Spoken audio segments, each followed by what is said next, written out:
Bom dia, boa tarde ou boa noite, né, meus queridos alunos do nono ano. Espero que vocês estejam bem, se cuidem, mas não deixem de estudar, não tem para onde correr não, tá? Então vamos prestar atenção aqui um pouquinho, porque eu já venho falando com vocês das equações de segundo grau, só que hoje eu resolvi gravar, né, um vídeo para explicar melhor para vocês, né, o que é uma equação de segundo grau. Que até então vocês estavam acostumados com equação de primeiro grau, e de repente aparece uma equação assim nova, do nada. Que equação é essa? Essa equação de segundo grau eram equações estudadas há muitos e muitos e muitos séculos pelos matemáticos da antiguidade, até que alguns começaram a se destacar na resolução dessas equações, e um deles foi um matemático chamado Bhaskara. Não só ele, como vários outros também. Pitágoras também dedicou muito tempo da vida dele estudando os números irracionais e as equações de segundo grau. Só que o Bhaskara acabou ficando com uma certa popularidade, vocês já vão ver por quê.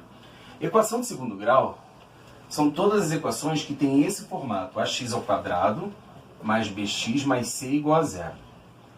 O nome da equação ele é totalmente ligado ao expoente dela.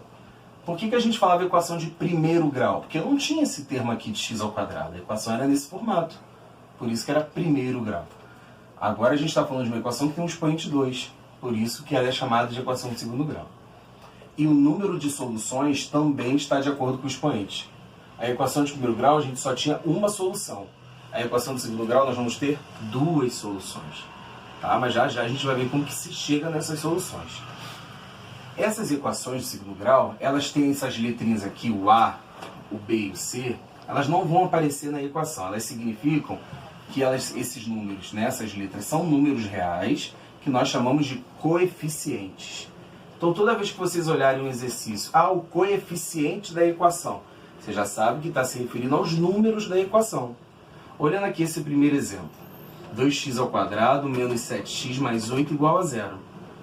Quais são os coeficientes dela? Eu vou chamar aqui de A, B e C.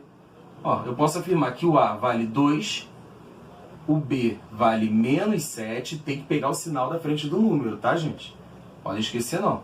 E o C vale 8.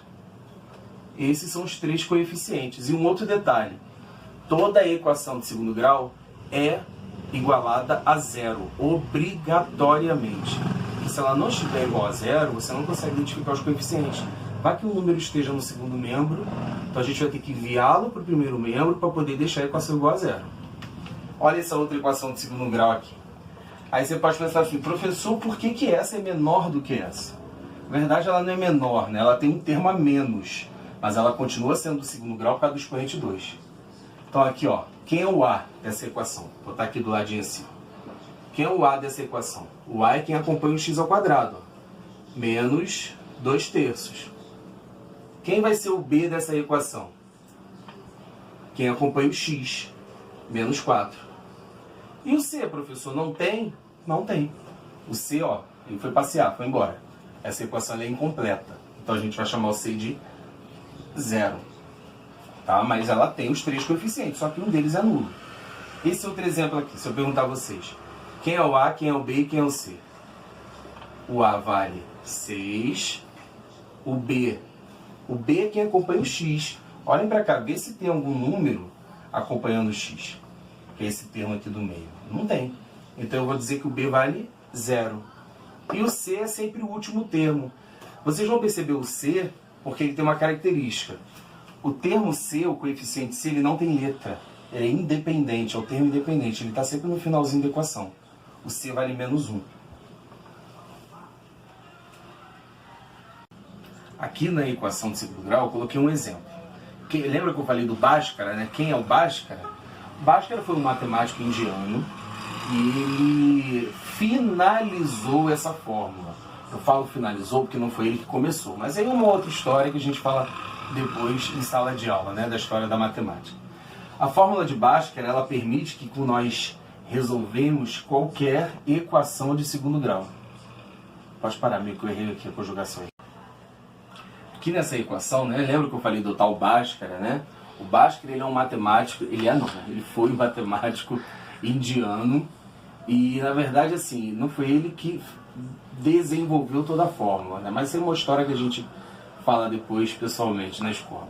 Mas a fórmula ficou notoriamente conhecida pelo nome dele, Fórmula de Bhaskara, que ele também, obviamente, teve uma contribuição muito importante. E alguns livros, né, alguns professores, fazem a fórmula de uma única só vez. Alguns dividem em duas partes. Eu prefiro dividir em duas partes e no próximo capítulo vocês vão entender melhor o porquê disso. Para a gente resolver uma equação de segundo grau, qualquer equação pode ter os três termos, ou seja, ser uma equação completa ou pode ser incompleta. A gente resolve pela fórmula de Bhaskara. Primeiro passo para a gente descobrir uma fórmula de Bhaskara é identificar os coeficientes. Nós fizemos agora há pouco. Ó. Olhando essa equação, o A é quem acompanha o x ao quadrado. Quando não tem número, vale 1. Então eu sei que o A vale 1, o B vale menos 5 e o C vale 6. Identificado os coeficientes, a gente começa por essa primeira parte aqui, ó. Essa letra grega que se chama delta. Então eu sei que delta, essa fórmula não muda, tá, gente? É sempre assim. Delta é b ao quadrado menos 4ac. Quem é esse b, quem é esse a, quem é esse c? São esses coeficientes agora que nós vamos substituir. Então delta vai ser b ao quadrado, b vale menos 5. Então eu tenho menos 5 ao quadrado menos 4 vezes a. O a vale 1 e o c vale 6. Delta vai ser menos 5 ao quadrado, 25, menos 4 vezes 1, 4, 4 vezes 6, 24. 25 menos 24 dá 1. Então eu sei que nessa equação de segundo grau, x ao quadrado menos 5x mais 6 igual a 0, delta, que é essa primeira parte da fórmula, vale 1. Agora nós vamos para a segunda e última parte. X é igual a menos b, mais ou menos a raiz de delta, dividido por 2a. X, ó, a gente já está agora descobrindo realmente o valor da equação. Menos b, vamos ficar bem atentos. O b está aqui, né? Menos 5. Menos do 5 e um menos da fórmula. O que acontece mesmo quando a gente tem menos e menos? Fica positivo. Então esse 5 vai vir para cá, ó, positivo. Mais ou menos. Raiz quadrada de delta. Eu sei quem é delta. Delta, a gente fez a conta agora, delta dá 1. Então eu vou calcular a raiz quadrada de 1, que é o próprio número 1. Dividido por 2 vezes a. O a está aqui, ó, o a vale 1. 2 vezes 1, 2. Por que eu tenho esse mais e esse menos, professor? Lembra que eu falei para vocês que o número de soluções da equação está de acordo com o nome dela? Se ela é equação de segundo grau, ela tem duas respostas. Uma nós vamos usar o sinal de mais e uma nós vamos usar o sinal de menos. Aí a gente vai ter as duas soluções. Então eu tenho aqui a primeira raiz, a gente vai somar. 5 mais 1, 6. 6 dividido por 2, 3. Já sei a primeira solução. Eu sei que se eu substituir o 3 nessa equação, o resultado dá 0. Agora eu vou descobrir a segunda solução. Eu vou agora subtrair. 5 menos 1, 4. 4 dividido por 2, 2. Então eu sei também que se eu substituir o 2 nessa equação, o resultado também dá 0. Então eu tenho aqui a solução da minha equação, são os números 2 e 3. Essa é a solução da minha equação de segundo grau. Aqui nesses outros dois exemplos, vocês vão perceber que quando a gente identificar os coeficientes, algum número vai estar perdido aí, não vai aparecer pra gente. Vamos fazer essa aqui primeiro, né, que está mais próximo. Se eu perguntar a vocês quem é o A vale 2, né? Porque é o número que está perto do x ao quadrado. Quem é B? O B é o termo que acompanha o x. Não tem x aqui, então o B vale 0. E o C é o último termo, que é o termo independente, menos 16. Só que essa equação, como ela está faltando um dos coeficientes, nós chamamos essas equações de equações incompletas. Você pode resolver pela fórmula de Bhaskara ou não. Tem um método mais prático para a gente resolver somente nesses tipos de equações. As completas a gente continua com a fórmula de Bhaskara. Esse caso aqui primeiro, quando falta o B, quando B é igual a 0. Nós vamos proceder como se fosse uma equação de primeiro grau. Como que é assim, professor, equação de primeiro grau? Lembra daquela história de letra para um lado e número para o outro? É essa regra que nós vamos utilizar aqui. Então, ó, vai ficar 2x ao quadrado. E esse menos 16 eu vou mandar para o segundo membro, vai ficar mais 16. O 2 que está multiplicando com o x passa para o outro lado dividindo, porque a gente precisa deixar só a letra no primeiro membro. Então, x ao quadrado é igual a 16 dividido por 2. 16 dividido por 2 dá 8. X ao quadrado igual a 8. Aí eu pergunto a vocês, qual é a operação inversa da potenciação? É a radiciação, que a gente viu agora bastante, as propriedades.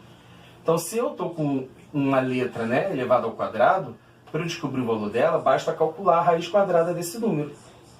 Só que, equação de segundo grau não tem que ter duas respostas, lembram disso? Então a gente faz o quê? Mais e menos. Coloca um mais e um menos na frente. E raiz de 8, nós já sabemos que a raiz de 8 a gente pode fazer a decomposição. Vimos bastante isso. Raiz de 8 é a mesma coisa que 2 raiz de 2. Então estão aqui as soluções da minha equação. As soluções dessa equação: 2 raiz de 2 e menos 2 raiz de 2. Está aí, resolvido.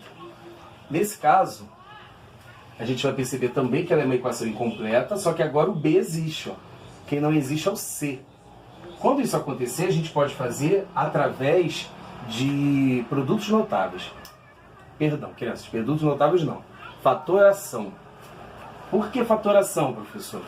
Fatoração, lembra que aquele termo que fica muito aparecendo, aquele termo que fica em evidência? A gente usa um método chamado fator comum. Observando a equação, quem é o fator comum? Quem está repetindo ali toda hora? Né? O x. Então eu vou chamar o x de fator comum. E abro um parêntese, né? Porque toda fatoração gera uma multiplicação, gera um produto. E começa a dividir os termos pelo esse termo que está sendo repetido, que no caso vai ser sempre o x. Tá? Já estou logo avisando a vocês, vai ser sempre o x. X ao quadrado dividido por x, sobra x. Menos 7x dividido por x, sobra 7. Igual a zero. Então olhem como a nossa equação era e olha o que ela virou na forma fatorada. Toda vez que nós fatorarmos esse tipo de equação, uma das soluções vai ser sempre o zero. Obrigatoriamente. Então eu já posso afirmar que x vale zero. Então uma solução é zero. A outra solução, lembra que a equação de segundo grau, duas respostas. A gente tem que achar essa outra resposta aí. Você vai pegar tudo que ficou dentro do parêntese e vai igualar a zero. No caso aqui é o x menos 7. Então eu tenho x menos 7 igual a zero. Olha como virou uma equação de primeiro grau, bem simples. É só mandar o menos 7 para o segundo termo, segundo membro. X igual a 7. Então está aí a solução. Solução dessa equação. 0 vai ser sempre assim e 7. Ah, professor, se eu não conseguir realizar o cálculo desse jeito e lembrar da fórmula de Bhaskara, dá o mesmo resultado? Dá, com certeza. Se você realizar essa equação, o resultado realizar todo o desenvolvimento dessa equação com os coeficientes e usando a fórmula de Bhaskara, também vai dar esse resultado. A mesma coisa nessa equação. Se você usar a fórmula de Bhaskara, você também vai achar 0 e menos 7.